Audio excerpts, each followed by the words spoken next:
પાણીમાં ગરકાવ છે। બોપલની જલદીપ સોસાયટીમાં પાણી ભરાયા છે। લોકોના ઘરો દુકાનોમાં પાણી ભરી ગયા છે, ત્યારે ઘરોમાં પાણી ભરાતા લોકોને મુશ્કેલી પડી રહી છે। દુકાનો ઘરોમાં પાણી ભરાયેલા હજુ પણ જોવા મળી રહ્યા છે, જેથી લોકો ખૂબ હાલાકી વેઠવી રહ્યા છે। વરસાદ તો શાંત થઈ ગયો છે, વરસાદ રોકાઈ ગયો છે, છતાં પણ પાણીનો ભરાવો યથાવત છે। પૂછ વિસ્તાર, બોપલ, એસજી હાઈવે, સિંધુ ભવન આ તમામ પૂછ વિસ્તારમાં આવેલ છે। વિસ્તારોમાં પાણી ભરાયેલા છે, દુકાનોમાં પાણી ભરાઈ ગયા છે અને જેથી લાખો કરોડોના નુકસાનની પણ શક્યતા અત્યારે સેવવામાં આવી રહી છે। ઘરોમાં પાણી ભરાતા લોકોની મુશ્કેલી વધી છે।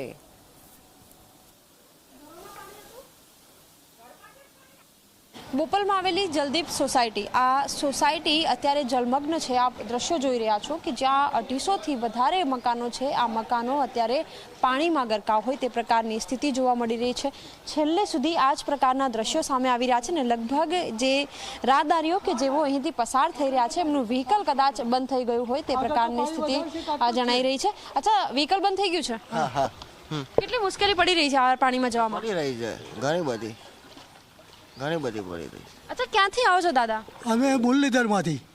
બીજે ક્યાંય બી પાણી નડ્યું કે અહીંયા જ નડ્યું? બીજે કાલે નડ્યું તો આજે નહોતું નડ્યું। કાલે નડ્યું તો ઘુમા આપણે ખોડિયાર મંદિર છે ત્યાં। બિલકુલ, લગભગ 250 જેટલા બંગલોઝ અહીં છે અને ત્યાંની કંઈક આ પ્રકારની સ્થિતિ છે કે જ્યાં ઘૂંટણસમાં પાણી ભરાઈ ગયા છે અને એ પાણી ભરાવાની વચ્ચે હવે ઘરના લોકો માટે એ મુશ્કેલી છે કે ઘરની બહાર કઈ રીતે નીકળવું। સાથે જ અહીં આસપાસ ઘણી બધી દુકાનો પણ છે। આપ જુઓ કે આ દુકાનો પણ બંધ કરવાની ફરજ પડી છે, કારણ કે પાણી અંદર ન જતું રહે અને તેમને કોઈ મુશ્કેલી ન પડે એ પ્રકારની વ્યવસ્થાનું પણ આયોજન। પરંતુ અત્યારે હાલ જે દુકાનદાર છે એમની સાથે વાતચીત કરવાનો પણ પ્રયત્ન કરીએ, એમને પૂછે કેટલી મુશ્કેલીનો સામનો કરવો પડી રહ્યો છે ને દેખાઈ રહ્યું છે કે અંદર સુધી પાણી ગયું હશે। કેટલી મુશ્કેલી પડી, શું પરિસ્થિતિ હતી? बहुत बाहर ही रहा, रात को खड़ा रहा रात भर और यहाँ तक पानी आ गया। देखो ये निशान पड़े हैं ना, यहाँ तक पानी आ गया तो बहुत परेशानी करनी पड़ी हमें। अच्छा, कब उतरा, कितने घंटों तक रहा पानी? अभी सुबह में निकला है, लगभग 15 घंटे तक पानी रहा अंदर। बहुत ज्यादा पानी था इसमें।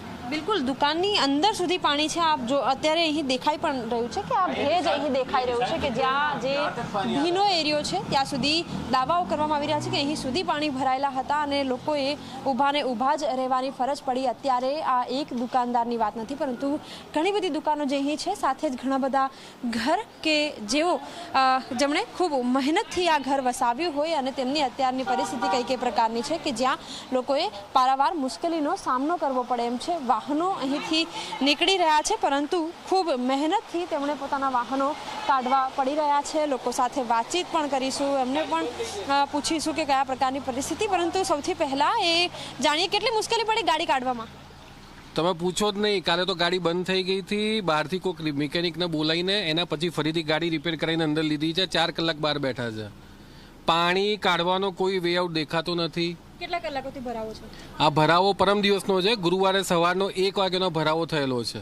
કોઈ આવ્યું છે ખરી? ચૂંટાયેલા પ્રતિનિધિ, અધિકારી કોઈ આવ્યા હોય? પ્રતિનિધિ આવેલા છે, કોર્પોરેટર શ્રી જોઈને ગયા છે, અહીંયા જિલ્લા મંત્રી શ્રી જોઈને ગયા છે, ટ્રેક્ટર દ્વારા લઈને આવેલા છે અને અંદર જઈને એમણે નિરીક્ષણ બી કર્યું છે। પણ પાણીનો ફ્લો એટલો બધો છે કે એમનું કહેવું એવું છે કે એકવાર બધું ઉતરે તો અમે કંઈક રસ્તો કરી શકીએ। એમના તરફથી બનતા પ્રયાસો કદાચ એ લોકો કરી પણ રહ્યા હશે, પણ તો બી અત્યારે સોસાયટીની પરિસ્થિતિ હાલમાં બહુ જ ખરાબ છે। દરેક જગ્યાએ પાણી ભરાય, રોગચાળો ફાટી નીકળવાનો પૂરેપૂરી શક્યતા છે। જો તમે પાછળની લાઈનમાં જશો તો તમને ખબર પડશે કે ઘરની અંદર પાણી છે। એ તો બંગલા નંબર 55માં જાઓ, બંગલા નંબર 54માં જાઓ, તે લોકોને વધારે હેરાનગતિ છે એ બાજુ। કરોડોની સંપત્તિ કે જે ખૂબ મહેનતથી વસાવી છે તેના ઉપર પાણી ફેરવાઈ ગયું હોય તે પ્રકારના દ્રશ્યો સામે આવી રહ્યા છે। હજી પણ આપને દ્રશ્યો બતાવું। આપ જુઓ કે જલદીપ 1 હોય, 2 હોય, 3 હોય કે 4 હોય, દરેક જગ્યાએ આ જ પ્રકારની પરિસ્થિતિ છે કે જ્યાં પાણીના કારણે ઘણા બધા લોકો છે મુશ્કેલીનો સામનો કરી રહ્યા છે।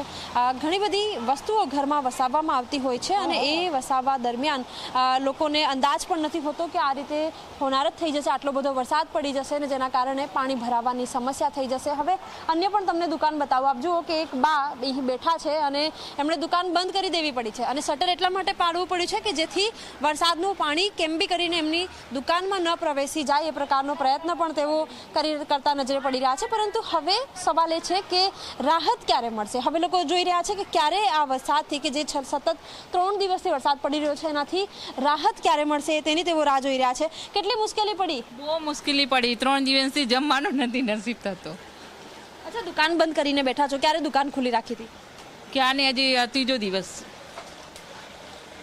3 દિવસથી બહાર બેઠા છે અમે. બિલકુલ, અત્યારે પરિસ્થિતિ હાલ આપ જોઈ શકો છો કે કયા પ્રકારની સમસ્યાનો સામનો તેઓ કરી રહ્યા છે. અન્ય જે લોકો છે એમની સાથે પણ વાતચીત કરીશું, એમને પૂછીશું કેટલી મુશ્કેલી અને કયા પ્રકારની સ્થિતિ છે. मैडम यहाँ से लास्ट 48 आवर्स से हम लोग इतना मुश्किल भुगत रहे हैं, पूछो मत, क्योंकि ये पानी का जाने का कोई निकाल ही नहीं है. हमने म्यूनसिपालिटी वाले को और हमारा लोकल म्यूनसिपालिटी कमिश्नर को भी अप्लाई किया हुआ है, अपना एमएलए को भी रिक्वेस्ट किया है. अभी वो लोग कुछ काम कर रहे हैं, बट अभी ये जो मुश्किल फेस कर रहे हैं राइट नाउ, वो बहुत बड़ा है हमारे लिए, बहुत चैलेंज है. अभी फिलहाल 48 आवर्स से लाइट भी नहीं था, अभी जस्ट लाइट चालू हुआ है, तो इतना तो थोड़ा राहत मिला है कि चलो लाइट है. पानी भी थोड़ा कम हुआ है पहले से, बट होप कि म्यूनसिपालिटी उसमें कुछ ज़्यादा काम करे और हमको थोड़ा सपोर्ट करे. બિલકુલ, લોકો મદદ માંગી રહ્યા છે કે પ્રશાસન તેમને મદદ કરે, ચૂંટાયેલા પ્રતિનિધિઓ કે જેમણે તેમને વોટ આપ્યા છે એવો વહારે આવે અને કામગીરી કરે કે જેથી આ ભરાયેલા પાણીથી કે જે કલાકોથી પાણી ભરાયેલા છે એની સામે લોકોને રાહત મળે. કેમેરામેન મુકેશ ચૌહાણ સાથે સપના શર્મા, ઝી 24 કલાક, અમદાવાદ. તો આ સુરતની કરવી